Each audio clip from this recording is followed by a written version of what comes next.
Você está sintonizado na Estação Sombria FM, onde a chuva nunca para e as estradas nunca terminam.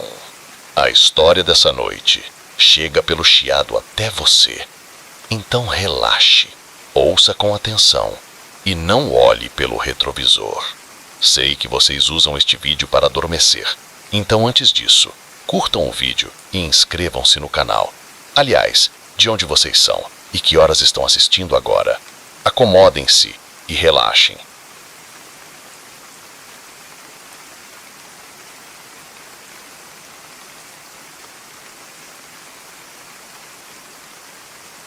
A primeira pegada que vi poderia ter sido a minha. A segunda, talvez de um companheiro de trilha. Mas a terceira, perfeitamente formada e definitivamente não minha, fez um calafrio percorrer minha espinha.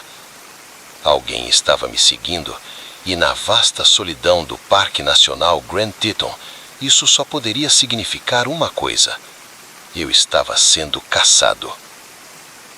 Sempre amei acampar sozinho. Há algo na solidão, na conexão pura com a natureza que você não consegue quando está com outras pessoas. Esta viagem deveria ser minha fuga, uma jornada de uma semana através de alguns dos terrenos mais belos e isolados do Wyoming. Planejei meticulosamente, empacando suprimentos suficientes para durar 10 dias, apenas por um caso. Um telefone via satélite era minha única concessão à segurança, e mesmo isso eu prometi a mim mesmo que usaria apenas em uma emergência extrema. Os primeiros 3 dias foram tudo o que eu esperava. O clima estava perfeito, o ar fresco das montanhas preenchendo meus pulmões enquanto caminhava por pradarias alpinas e florestas densas. À noite, adormecia ao som de um riacho próximo, a Via Láctea se estendendo acima de mim em um espetáculo deslumbrante que você nunca vê na cidade. Foi na 4ª manhã que as coisas mudaram. Acordei pouco antes do amanhecer, como de costume, ansioso para desmontar o acampamento e começar cedo. Foi quando vi um conjunto de pegadas na terra macia perto da minha barraca. A princípio as ignorei. Devo tê-las feito na noite anterior e esquecido, pensei. Mas ao seguir o rastro com os olhos, meu sangue gelou. Elas circularam todo o meu acampamento, chegando bem perto da barraca em um ponto. Alguém estava me observando dormir. Arrumei tudo o mais rápido do que nunca, minhas mãos tremendo enquanto colocava meu equipamento na mochila. Uma parte de mim queria usar o telefone via satélite naquele instante, pedir ajuda, mas o que eu diria? Que via algumas pegadas? Não tinha prova de perigo real e a parte racional do meu cérebro ainda tentava encontrar explicações lógicas. Então segui em frente, seguindo meu caminho planejado, mas com uma nova urgência. Cada galho estalando, cada farfalhar no bátio me fazia saltar. Eu me pegava constantemente olhando por trás do ombro, escaneando as árvores em busca de qualquer sinal de movimento. Ao meio-dia, eu estava exausto, mais pela constante vigilância do que pelo esforço físico. Parei em um pequeno lago para encher minhas garrafas de água e tentar acalmar os nervos. Foi então que vi o reflexo na água, uma figura em pé na crista acima de mim, parcialmente escondida por uma árvore. Virei-me rapidamente, meu coração disparando, mas não havia nada lá. Será que imaginei? O estresse estava pregando peças na minha mente? Não fiquei para descobrir. Peguei minha mochila e comecei a me mover novamente, sem me importar em seguir meu caminho planejado. Meu único objetivo agora era colocar o máximo de distância entre mim e quem ou o que quer que estivesse lá fora. Conforme o dia avançava, as evidências se tornavam mais difíceis de ignorar. Um galho quebrado aqui, um pedaço de musgo disturbado ali, pequenos sinais de que alguém estava paralelamente ao meu caminho, permanecendo fora de vista. Quando montei acampamento naquela noite, estava em frangalhos. Cada sombra parecia se mover, cada som uma ameaça potencial. Não ousei acender uma fogueira, engolindo uma refeição fria de mix de frutas secas e carne seca. Dormir estava fora de questão. Sentei-me com as costas contra uma árvore, uma pequena faca de bolso apertada na mão, espreitando para fora da escuridão.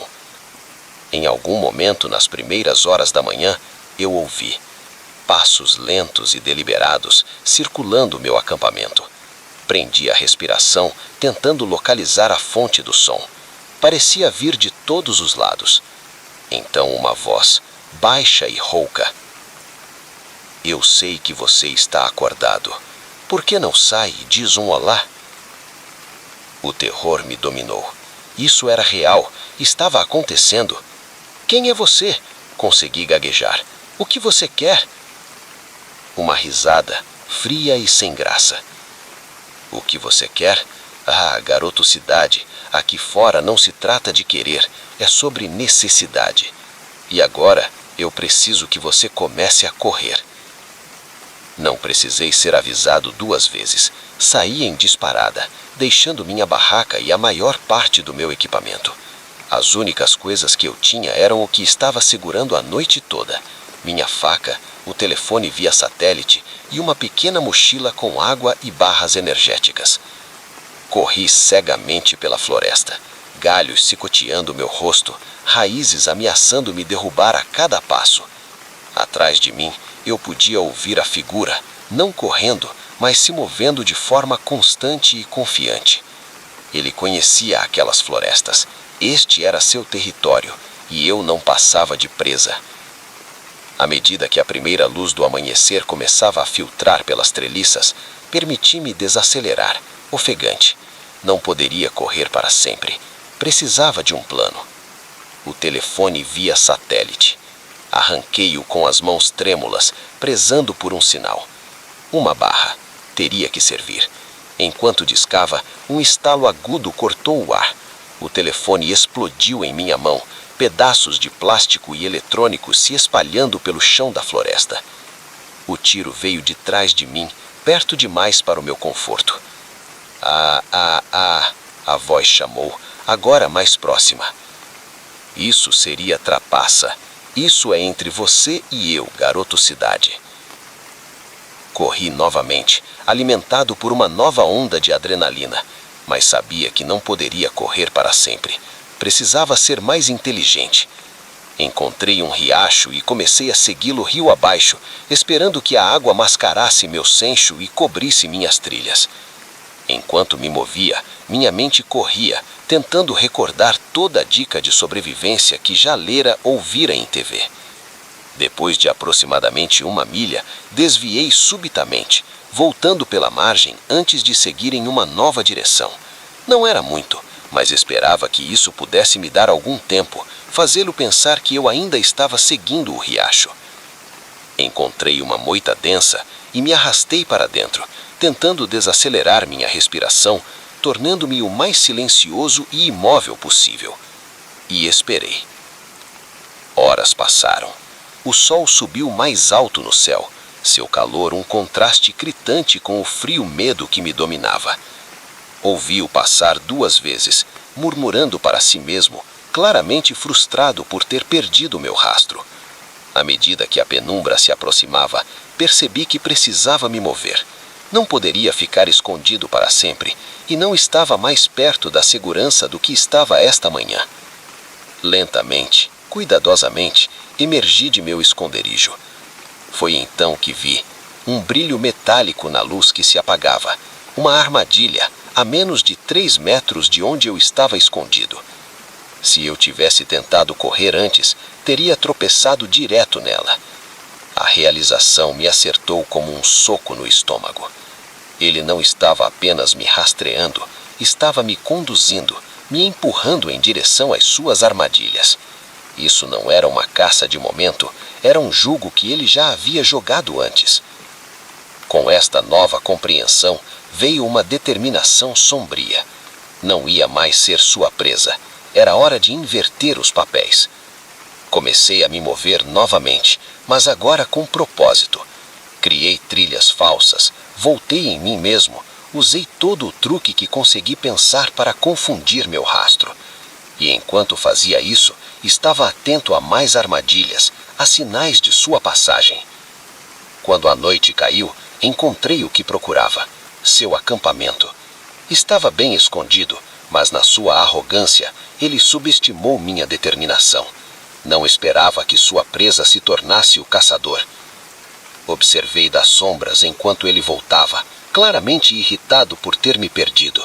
Ele jogou seu rifle no chão e se deixou cair ao lado do fogo, murmurando maldições. Essa era a minha chance. Aproximando-me, minha mão se apertou em torno da minha pequena faca. Não era muito, mas era tudo o que eu tinha. Um galho estalou sob meu pé. Seu olhar se voltou, os olhos arregalados de surpresa. Por um momento, apenas nos encaramos, presa e predador, os papéis subitamente invertidos. Então tudo aconteceu de uma vez. Ele se lançou para pegar seu rifle. Eu me joguei para frente, faca estendida. Colidimos no chão, cada um lutando por sobrevivência. Ele era mais forte, mas eu estava desesperado. De alguma forma, na confusão, minha faca encontrou seu alvo. Ele soltou um suspiro, mais de surpresa do que de dor, e então ficou imóvel. Arrastei-me para longe, chocado com o que havia feito, mas não havia tempo para arrependimentos ou questionamentos morais. Peguei seu rifle e telefone via satélite e corri. Levou 2 dias para que as equipes de busca e resgate me encontrassem. Quando o helicóptero me ergueu para a segurança, olhei para baixo, para a vasta wilderness abaixo. Não parecia mais bonita. Agora parecia apenas um lugar para esconder corpos. As autoridades encontraram seu acampamento e com ele evidências de outras vítimas. O homem que me caçou era procurado em 3 estados por uma série de desaparecimentos. No final, meu pesadelo salvou vidas.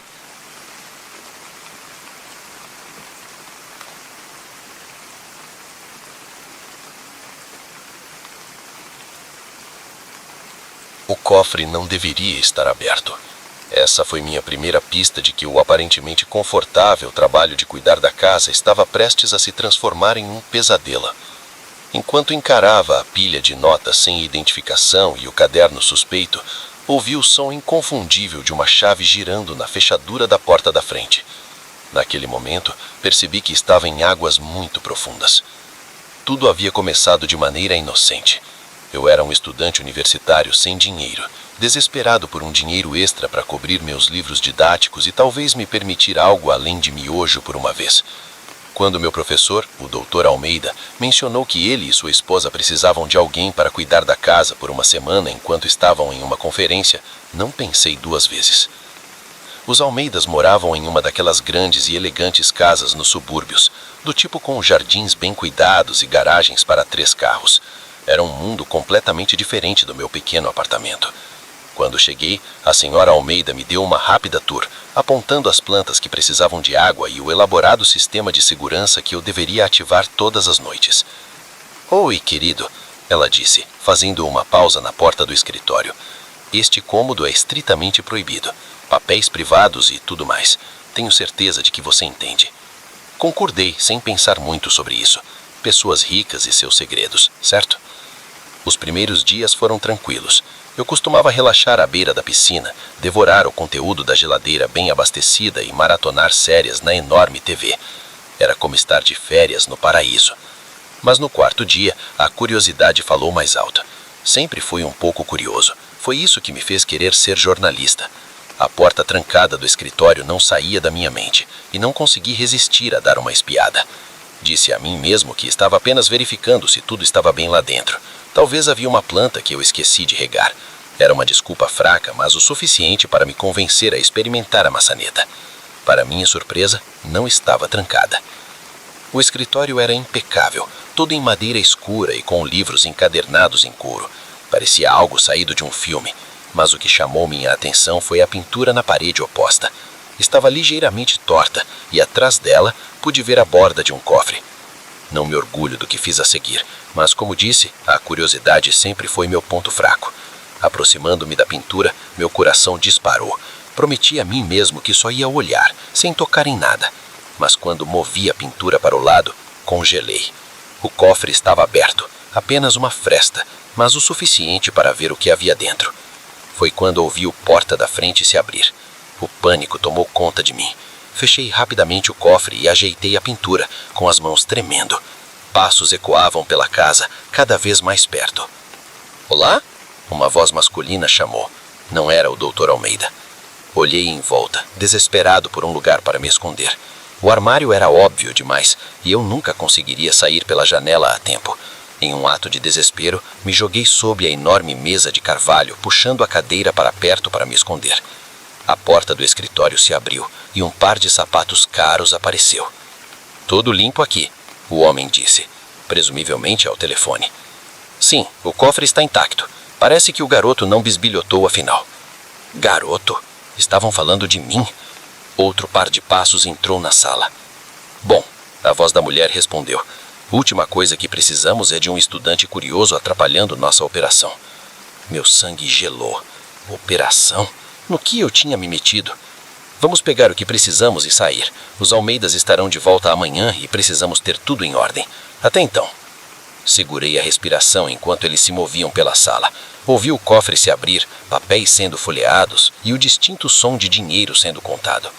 "Perfeito", disse a mulher. "Com esta última remissão teremos o suficiente para expandir para mais 3 estados. O chefe ficará satisfeito." Remissão? Estados? Minha mente girava. Isso parecia grande, muito maior do que um simples roubo ou fraude. "E a garota?" o homem perguntou. "Tiveste a suspeita de algo?" Houve uma pausa. "Duvida", respondeu a mulher. "Pelo que os Almeidas disseram, ela é apenas uma estudante inocente. Provavelmente passou a semana inteira à beira da piscina."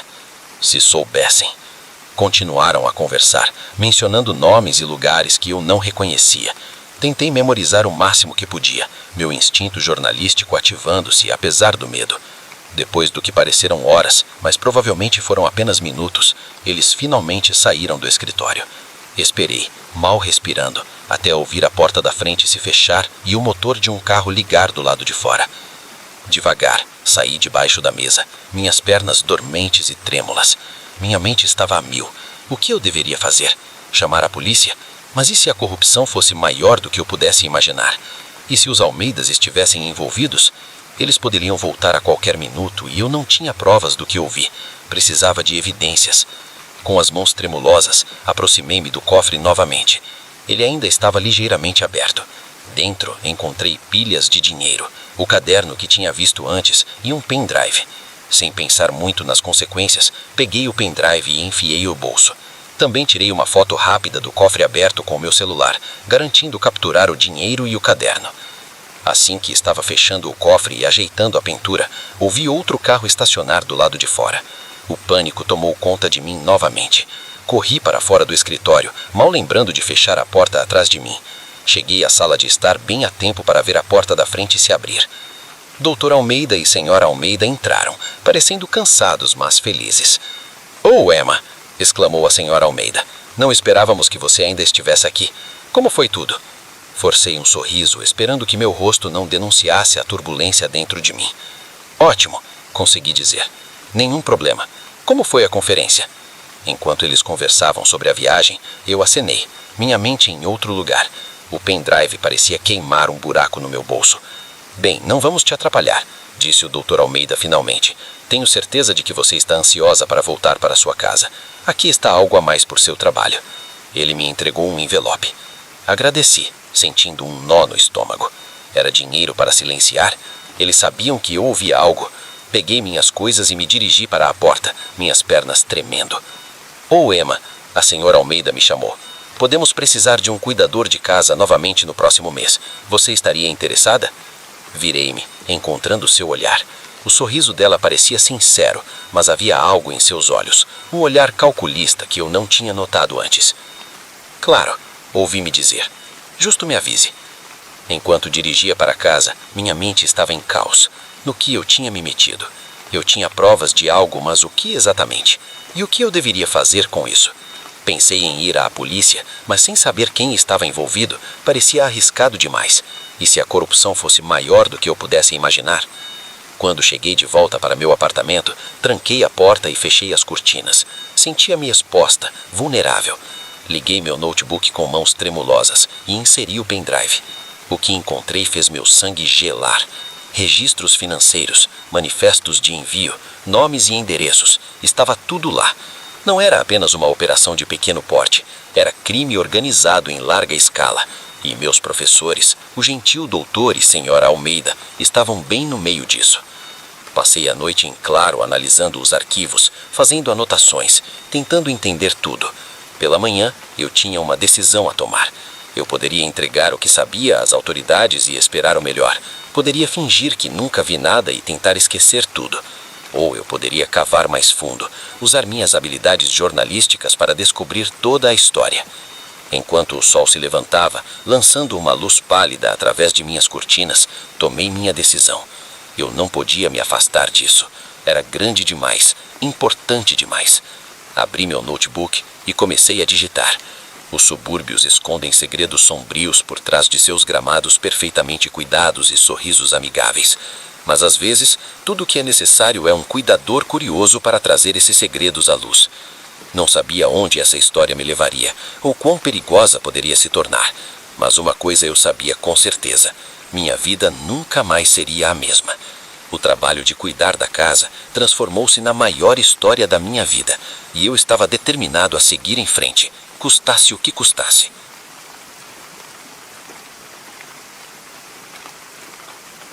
Está acordado ainda? Se sim, comente estação, para mostrar que ainda está aqui.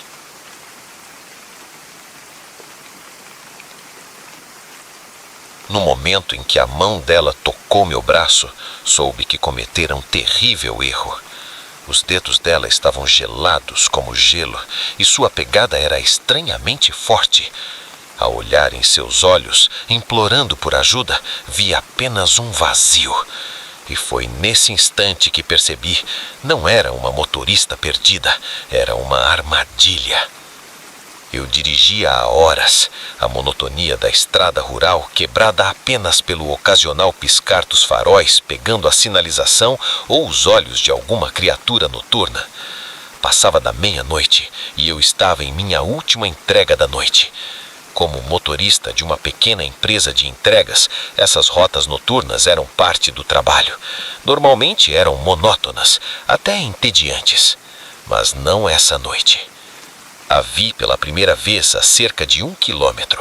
Uma figura solitária ao lado da estrada, braço estendido no sinal universal de carona. A princípio, passei direto. A política da empresa proibia estritamente pegar estranhos, mas algo me fez desacelerar, olhando pelo retrovisor. Ela parecia tão vulnerável ali no escuro, jovem, talvez na casa dos 20, com longos cabelos escuros agitados pelo vento. Via que estava tremendo, com os braços apertados ao redor de si mesma. Contra meu melhor julgamento, me vi puxando para o lado da estrada. Ao estacionar a van e baixar a janela do passageiro, chamei: "Você está bem? Precisa de ajuda?" Ela se aproximou devagar, alívio evidente em seu rosto. "Oh, graças a Deus", disse, sua voz tremendo. "Meu carro quebrou há algumas milhas e estou andando há horas. Você poderia, por favor, me dar uma carona até a próxima cidade?" Hesitei. Cada instinto me dizia para acelerar e ir embora, mas estava frio lá fora e a próxima cidade ficava a pelo menos 30 quilômetros de distância. Que tipo de pessoa eu seria se a deixasse ali? "Tá certo", disse, destravando as portas. "Entre, posso te levar até Santa Clara." O sorriso dela era grato quando ela entrou no banco do passageiro. "Muito obrigado. Você é um salvador." Dirigimos em silêncio por alguns minutos. Eu podia senti-la tremendo ao meu lado, então aumentei o aquecedor. "Eu sou Miguel, por acaso", disse, tentando quebrar o gelo. "Laura", respondeu, oferecendo um sorriso tímido. Conforme conversávamos, comecei a me relaxar. Laura era fácil de conversar e me sentia bem em ajudá-la. Mas conforme avançávamos na noite, as coisas começaram a parecer estranhas. Notei que Laura olhava frequentemente pelo espelho lateral, como se estivesse procurando algo atrás de nós. E quando perguntei sobre o carro quebrado, sua história parecia mudar a cada resposta. Então, que carro você dirige? Perguntei casualmente, tentando entender os detalhes. Laura hesitou um tempo demais antes de responder. É um sedã azul, nada especial. Mas eu me lembrava nitidamente dela dizendo que era vermelho antes. Meu desconforto aumentou ao perceber que agora estávamos na parte mais isolada da rota, com nada além de densa floresta de cada lado da estrada por milhas. Foi então que vi os faróis no meu retrovisor, um carro se aproximando rapidamente. Laura também viu, sua expressão mudou instantaneamente. A garota grata e trêmula havia desaparecido. Em seu lugar estava alguém completamente diferente, fria, calculista, perigosa. Para aqui, ordenou, sua voz dura. O que? Por quê? Perguntei, meu coração começando a acelerar. Faça isso, gritou, estendendo a mão para dentro de sua jaqueta. O brilho de metal chamou minha atenção. Uma arma. Meu sangue gelou ao perceber. Não era um encontro casual, era uma armadilha. Desacelerei a van, minha mente em ebulição. Se parasse, estaria morto. Mas se tentasse fugir, em um segundo de indecisão, Laura decidiu por mim. Ela agarrou o volante e o girou bruscamente para a direita. A van derrapou violentamente. Lutei para manter o controle, mas os pneus pegaram a beira macia da estrada. Estávamos rápido demais. O mundo girou quando a van capotou 1, 2 vezes antes de parar de lado na vala. Por um momento, tudo estava silencioso, exceto pelo chiado do radiador e o zumbido em meus ouvidos. Então, a dor veio em ondas. Minha cabeça pulsava onde atingira a janela e podia sentir sangue quente escorrendo pelo meu rosto. Pisquei, tentando me orientar. Laura havia desaparecido, a porta do passageiro aberta abaixo de mim. Do lado de fora, ouvia vozes masculinas. Verifique a van, gritou alguém. Certifique-se de que ele está vivo. O chefe quer que ele respire. O pânico me deu uma força que eu não sabia que tinha. Desabrochei meu cinto de segurança, caindo desajeitadamente na porta do motorista. Cada movimento enviava chardos de dor pelo meu corpo, mas me forcei a me mover. O fundo da van estava uma bagunça, pacotes espalhados por todo lado. Mas entre o caos avistei minha salvação, uma barra de ferro que usamos para caixas obstinadas. Eu a agarrei bem na hora em que um rosto apareceu no para-brisas quebrado. Um homem, na casa dos 30, com uma cicatriz descendo pela bochecha. Seus olhos se arregalaram ao me ver consciente. Ele está acordado, gritou para alguém atrás dele. Vem aqui. Não lhe dei chance de dizer mais. Com toda a minha força, balancei a barra. Ela acertou com um estalo nauseante e o homem caiu para trás com um grito de dor. Usando a barra, consegui forçar a porta do motorista o suficiente para me espremer para fora. Ao sair dos destroços, tive minha primeira visão clara dos meus atacantes. Havia 4 deles, incluindo Laura, todos armados, olhando para mim com uma mistura de surpresa e árrea. Não se mova, rosnou um deles, levantando sua arma. Mas eu já estava correndo, movido por adrenalina e puro terror. Mergulhei na floresta, galhos batendo em meu rosto quando me esqueirava pela vegetação. Atrás de mim, podia ouvi-los gritando, suas vozes ficando mais distantes enquanto me afastava. Mas não desacelerei, não podia. Corri até meus pulmões arderem e minhas pernas pareciam chumbo. Somente então me permiti parar, desabando atrás de uma árvore caída. Forcei meus ouvidos ouvindo qualquer sinal de perseguição. Nada além dos sons normais da floresta à noite. À medida que minha respiração desacelerava, a realidade da minha situação começou a pesar. Estava perdido na floresta, ferido, sem celular e sem ideia de qual direção levava à salvação. E em algum lugar lá fora, 4 indivíduos armados estavam me caçando. Permiti-me um momento de desespero, mas apenas um momento. Não podia desistir. Tinha que continuar me movendo. Usando as estrelas para me orientar, comecei a andar. Cada sombra me fazia saltar, cada galho quebrando fazia meu coração acelerar, mas avancei.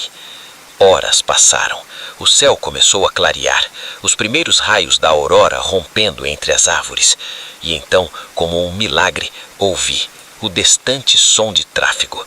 Uma nova energia fluiu através de mim. Acelerei o passo, seguindo o som. Finalmente, as árvores se abriram e me encontrei na beira de uma estrada diferente da que eu estava, mas um caminho para a salvação. Acenei para o primeiro carro que vi, provavelmente parecendo um lunático com meu rosto ensanguentado e roupas rasgadas. O casal de idosos dentro parecia apavorado, mas pararam. Por favor, gaspejei. Preciso de ajuda. Alguém está me perseguindo. Eles devem ter visto o desespero em meus olhos, porque o homem acenou com a cabeça, destravando as portas. Entre, filho. Vamos te levar à polícia. Enquanto dirigíamos, contei sobre minha noite aterrorizante. O casal ouviu em silêncio chocado, a mulher segurando o braço do marido. Na delegacia, minha história foi recebida com ceticismo a princípio, mas conforme descrevi Laura e os outros em detalhes, vi o reconhecimento surgir nos olhos do detetive. Recebemos relatos de um grupo atuando assim ao longo da BR-101, alvejando motoristas sozinhos, especialmente caminhoneiros e entregadores, mas essa é a primeira vez que alguém escapou para nos contar sobre isso. Nas semanas que seguiram, trabalhei com a polícia, prestando depoimentos, olhando para fotos de suspeitos. Eles encontraram minha van, mas Laura e seus cúmplices haviam desaparecido. Não consegui voltar ao meu antigo trabalho. O pensamento de dirigir aquelas estradas solitárias à noite me enchia de um medo paralisante. Mas, de certa forma, Laura e sua equipe me deram um presente, uma história, um aviso. Comecei a escrever, compartilhando minha experiência online. Isso ressoou com pessoas, especialmente outros motoristas. Logo, comecei a dar palestras, defendendo melhores medidas de segurança para motoristas longas distâncias e entregadores. Meu encontro com a morte me deu um novo propósito, e embora eu ainda olhe por cima do ombro mais vezes do que gostaria, sei que ao me pronunciar posso salvar alguém de cair na mesma armadilha. Porque lá fora, nas estradas escuras, nem todos os que pedem ajuda são vítimas. Às vezes, o verdadeiro perigo está em confiar demais em um estranho.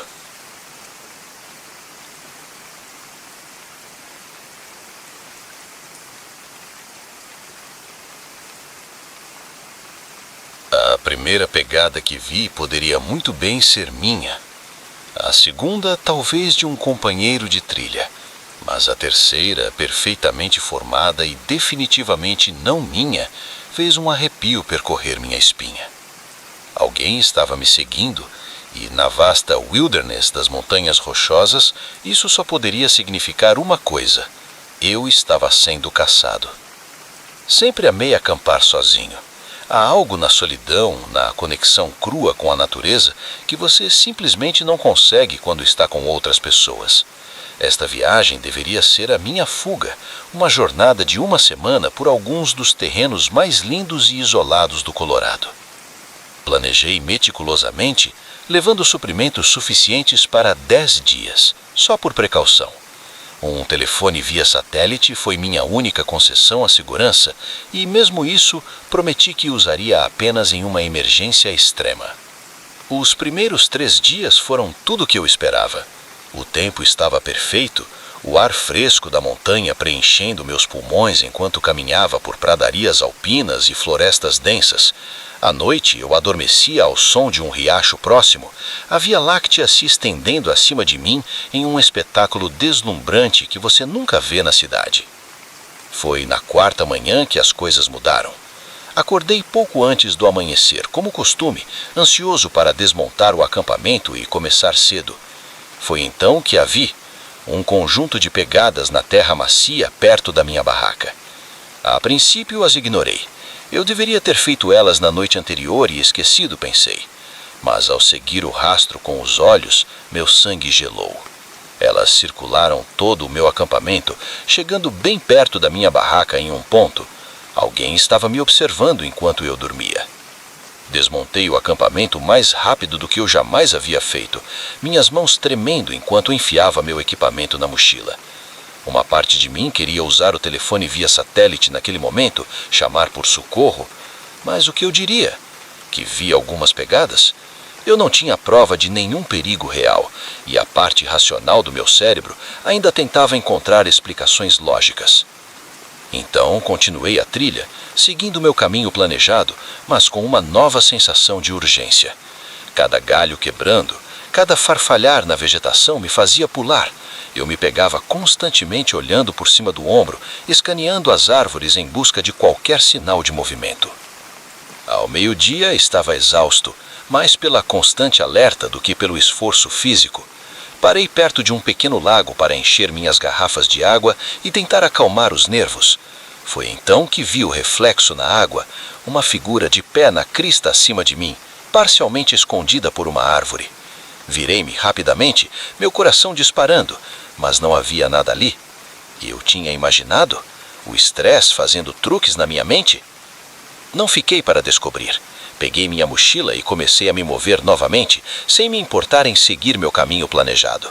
Meu único objetivo agora era colocar o máximo de distância entre mim e quem ou o que tivesse lá fora. Conforme o dia passava, as evidências se tornavam mais difíceis de ignorar. Um galho quebrado recentemente aqui, um tapete de musgo desturbado ali, pequenos sinais de que alguém estava paralelizando minha rota, mantendo-se fora de vista. Quando montei acampamento naquela noite, eu estava uma pilha de nervos. Cada sombra parecia se mover, cada som uma ameaça potencial. Não me atrevia a acender uma fogueira, em vez disso engoli uma refeição fria de mix de frutos secos e carne seca. Dormir estava fora de questão. Sentei-me com as costas contra uma árvore, uma pequena faca dobrável apertada em minha mão, esforçando os olhos contra a descuridão. Em algum momento, nas primeiras horas da manhã, eu ouvi passos, lentos e deliberados, se movendo ao redor do meu acampamento. Prendi a respiração, tentando localizar a origem do som. Parecia que vinha de todos os lados. Então, uma voz, baixa e raspa. Eu sei que você está acordado. Por que você não sai e diz olá? O terror me dominou. Isso era real. Estava acontecendo. Quem é você? Consegui gaguejar. O que você quer? Uma risada, cria e sem graça. O que eu quero? Oh, garoto da cidade, aqui fora não se trata de querer, é sobre necessidade. E agora eu preciso que você comece a correr. Não precisei ser avisado 2 vezes. Saí correndo, deixando minha barraca e a maior parte do meu equipamento para trás. As únicas coisas que eu tinha eram o que estava segurando a noite inteira, minha faca, o telefone via satélite e uma pequena mochila com água e barras energéticas. Corri cegamente pela floresta, galhos batendo no fronte, raízes ameaçando me fazer tropeçar a cada passo. Atrás de mim eu podia ouvi-lo, não correndo, mas movendo steady, confiante. Ele conhecia aquelas matas. Este era seu território, e eu não era nada mais do que presa. Conforme a primeira luz da manhã começou a filtrar pelas árvores, permiti que meu ritmo desacelerasse, ofegante. Não poderia correr para sempre. Precisava de um plano. O telefone via satélite. Tirei-o com mãos trêmulas, rezando por um sinal. Uma barra. Teria que servir. Enquanto descasa, um estalo agudo cortou o ar. O telefone explodiu em minha mão, pedaços de plástico e eletrônicos se espalhando pelo chão da floresta. O tiro veio de trás de mim, perto demais para meu conforto. Disse a voz, mais perto agora. Isso seria trapaça. Isso é entre você e eu, garoto da cidade. Corri novamente, alimentado por uma nova onda de adrenalina. Mas sabia que não poderia simplesmente correr dele para sempre. Precisava superá-lo. Encontrei um riacho e comecei a segui-lo a montante, esperando que a água mascarasse meu cheiro e cobrisse minhas trilhas. Enquanto me movia, minha mente corria, tentando lembrar de cada dica de sobrevivência que já lia ou via em TV. Depois de cerca de 1 quilômetro, desviei bruscamente, voltando ao longo da borda, antes de seguir em uma nova direção. Não era muito, mas esperava que pudesse me comprar algum tempo, fazê-lo pensar que eu ainda estava seguindo o riacho. Encontrei um arbusto denso e me arrastei para dentro, tentando desacelerar a respiração para me tornar o mais silencioso e imóvel possível, e eu esperei. As horas passaram, o sol subiu mais alto no céu, seu calor um contraste agudo com o frio do medo que me dominava. Eu o ouvi passar 2 vezes, murmurando para si mesmo, claramente frustrado por ter perdido meu rastro. Conforme a noite se aproximava, sabia que precisava me mover. Eu não poderia ficar escondido para sempre e não estava mais perto da segurança do que estava naquela manhã. Lentamente, cuidadosamente, saí do meu esconderijo. Foi então que o vi, um brilho metálico na luz enfraquecida, uma armadilha a menos de 3 metros de onde eu estava escondido. Se eu tivesse tentado correr antes, teria tropeçado diretamente nela. A realização me atingiu como um soco no estômago. Ele não estava apenas me rastreando, ele estava me empurrando, me levando direto às suas armadilhas. Isso não era uma caça de momento, era um jogo que ele já havia jogado antes. Com essa nova compreensão veio uma determinação sombria. Eu não seria mais sua presa, era hora de inverter as coisas. Comecei a me mover novamente, mas agora com propósito. Criei trilhas falsas, voltei sobre meus passos, usei todos os truques que consegui pensar para confundir meu rastro. E enquanto isso, procurei mais armadilhas, por sinais de sua passagem. À medida que a noite caía, encontrei o que estava procurando: seu acampamento. Estava bem escondido, mas em sua arrogância ele subestimou. Não esperava que sua presa se tornasse o caçador. Observei das sombras, enquanto ele retornava, claramente irritado por ter me perdido. Ele jogou seu rifle e se deixou cair ao lado da fogueira, murmurando xingamentos. Essa era minha chance. Aproximando-me, minha mão apertou a pequena faca. Não era muito, mas era tudo que eu tinha. Um galho estalou sob meu pé. Sua cabeça virou, os olhos arregalados de surpresa. Por um momento, apenas nos encaramos, presa e predador, os papéis subitamente invertidos. Então, tudo aconteceu ao mesmo tempo. Ele se lançou pelo rifle, eu me joguei para frente, faca estendida. Colidimos, rolando pelo chão, cada um lutando por sobrevivência. Ele era mais forte, mas eu estava desesperado. De alguma forma, na confusão, minha faca encontrou seu alvo. Ele soltou um suspiro, mais de surpresa do que de põe, e depois ficou parado. Eu me arrastei para longe, chocado com o que havia feito, mas não havia tempo para arrependimentos ou dilemas morais. Peguei seu rifle e telefone via satélite e corri. Levou 2 dias para que as equipes de busca e resgate me encontrassem. Naquele momento, eu estava desidratado, exausto e à beira do colapso. Enquanto o helicóptero me levava para a segurança, olhei para baixo na vastidão da wilderness abaixo. Não parecia mais bonita. Agora, parecia apenas um lugar para esconder corpos. As autoridades encontraram seu acampamento e com ele evidências de outras vítimas. O homem que me caçou era procurado em 3 estados por uma série de desaparecimentos. No final, meu Nescar me salvou vidas.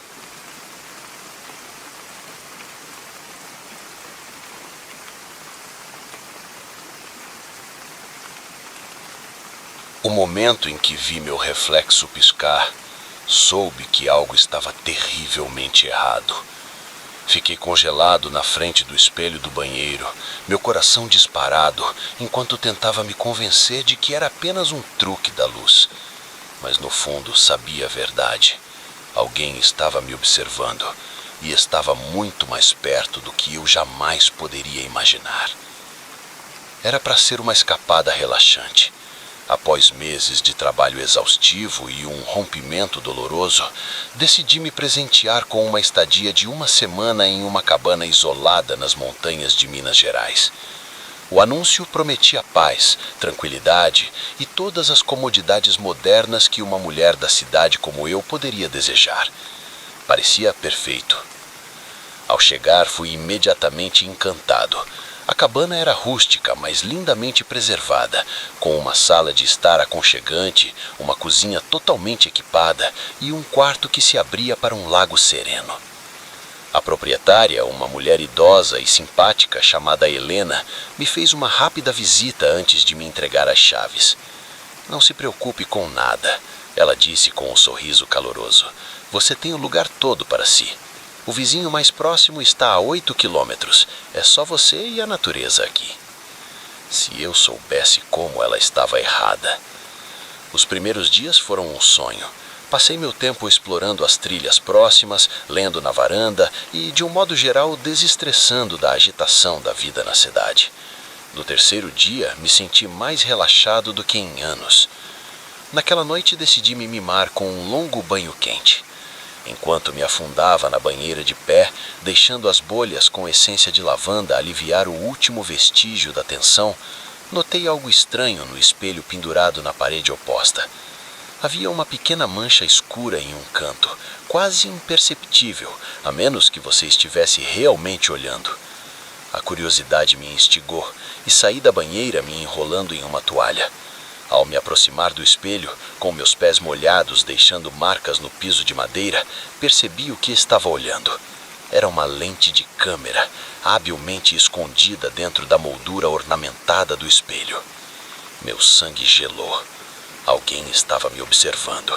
Quanto tempo aquilo estava ali? Quantos outros hóspedes haviam sido gravados sem saber em seus momentos mais íntimos? Com as mãos trêmulas, comecei a procurar pelo resto do banheiro. Agora que sabia o que procurar, encontrei mais 2 câmeras escondidas. Uma no lustre, outra disfarçada como um gancho de casaco. O pânico subindo pela minha garganta, fui para o quarto. Mais câmeras. Na sala de estar, na cozinha, até mesmo na varanda. Elas estavam em todo lugar. Me senti invadido, exposto e completamente aterrorizado. Quem estava assistindo? O que eles queriam? Peguei meu celular, pronta para ligar para a polícia, mas claro, não havia sinal. Eu estava a quilômetros da torre de celular mais próxima. Foi então que ouvi um suave rangido vindo de algum lugar da casa. Congelei, esforçando-me para ouvir. Outro rangido, mais perto desta vez. Passos. Alguém estava dentro. Olhei ao redor freneticamente à procura de uma arma, qualquer coisa que pudesse usar para me defender. Meus olhos pousaram em um pesado candelabro de bronze na prateleira. Peguei-o. Seu peso era confortante nas minhas mãos. Os passos estavam no corredor agora, se aproximando da sala em que eu estava. Levantei o candelabro, meu coração disparado, ao ponto de eu ter certeza de que poderia ser ouvido. Uma figura apareceu na porta. Um homem alto e magro, com um rosto que reconheci instantaneamente. Era Helena, a proprietária. Ou melhor, era Helena sem sua peruca e maquiagem. "Bem, bem", disse ela, sua voz não mais o tom caloroso e maternal que eu lembrava. Parece que minha pequena camundonga descobriu o jogo. Apertei meu gripe no candelabro. "Quem é você? O que quer?" Ele riu, um som que me fez sentir calafrios na espinha. "Quem sou não importa. Quanto ao que quero, bem, digamos que você não é a primeira hóspede a me proporcionar um entretenimento de qualidade." A implicação de suas palavras me fez sentir náuseas. "As câmeras, quanto tempo elas estão aqui?" "Oh, há anos", ele disse, dando um passo mais perto. Eu recuei, mantendo a mesa de café entre nós. "Você ficaria surpresa com quanto as pessoas pagam pelo tipo certo de filmagens. E você, minha cara, tem sido uma verdadeira estrela." Senti uma onda de raiva cortar meu frio. "Você é um doente. Vou chamar a polícia." Ele riu novamente, tirando algo de seu bolso. "Meu celular." "Sinto muito, mas isso não será possível. Você realmente deveria ter mais cuidado com seus pertences."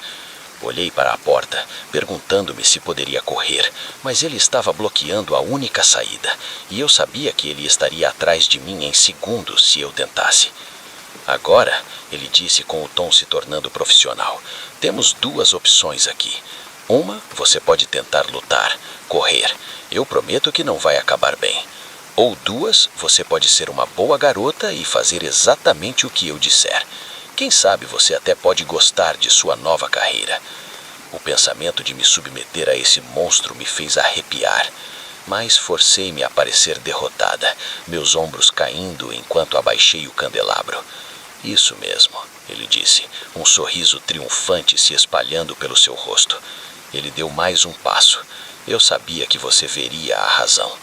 Foi então que fiz meu movimento.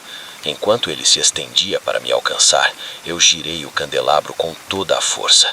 Ele atingiu sua cabeça com um estalo nauseante e ele desabou no chão. Não esperei para ver se ele estava desacordado. Corri, pegando meu celular de onde havia caído. Saí da cabana e entrei no ar fresco da noite, meus pés descalços estralando contra o caminho de terra quando eu corria em direção à estrada principal. Ouvi sua voz atrás de mim, gritando ameaças e obscenidades, mas o medo me deu uma velocidade que eu não sabia que possuía. Corri até que meus pulmões arderem e minhas pernas pareciam gelatina. Finalmente, benditamente, vi faróis na distância. Um carro se aproximava na estrada principal. Acenei freneticamente, orando para que parassem. O carro diminuiu a velocidade e depois parou. Um casal idoso olharam para mim, seus rostos marcados com preocupação. Por favor, eu gaspejei. Vocês têm que me ajudar. Tem um homem, ele está me perseguindo. Eles não fizeram perguntas. A mulher abriu a porta de trás e eu me joguei para dentro. Enquanto dirigíamos para longe, vi uma figura emergir da floresta no retrovisor. Mesmo à distância, eu podia sentir sua fúria. Na delegacia, minha história foi recebida com ceticismo inicial. Mas quando invadiram a cabana, encontraram não só as câmeras, mas discos H cheios de filmagens. Filmagens de mim e de inúmeras outras vítimas. O homem, cujo verdadeiro nome era Paulo Mendes, foi preso. A investigação revelou uma operação sofisticada que estava em funcionamento há anos. Ele estava vendendo os vídeos na Deep Web, atendendo a voyeurs com bolsos profundos. Nas semanas seguintes, lutei para lidar com o que havia acontecido. A violação, o medo, a consciência de que momentos íntimos da minha vida estavam lá fora, potencialmente vistos por quem sabe quantas pessoas. Mas, à medida que trabalhei com um terapeuta e me conectei com outros sobreviventes, encontrei minha voz. Comecei a me manifestar, advogando por regulações mais rígidas em aluguéis de temporada e aumentando a consciência sobre câmeras ocultas. Já se passou um ano e estaria mentindo se dissesse que superei totalmente isso. Eu ainda verifico se há câmeras em todos os lugares que vou. Ainda tenho pesadelos sobre ser observada. Mas estou me curando, lenta mas seguramente. E cada vez que compartilho minha história, cada vez que vejo o reconhecimento e a gratidão nos olhos de alguém, sei que algo bom surgiu do meu pesadelo. Porque agora, quando olho no espelho, não vejo uma vítima, vejo uma sobrevivente, uma lutadora e uma protetora. A cabana nas montanhas tirou algo de mim, sim, mas também me deu um propósito. E no final, isso vale mais do que qualquer escapada tranquila poderia valer.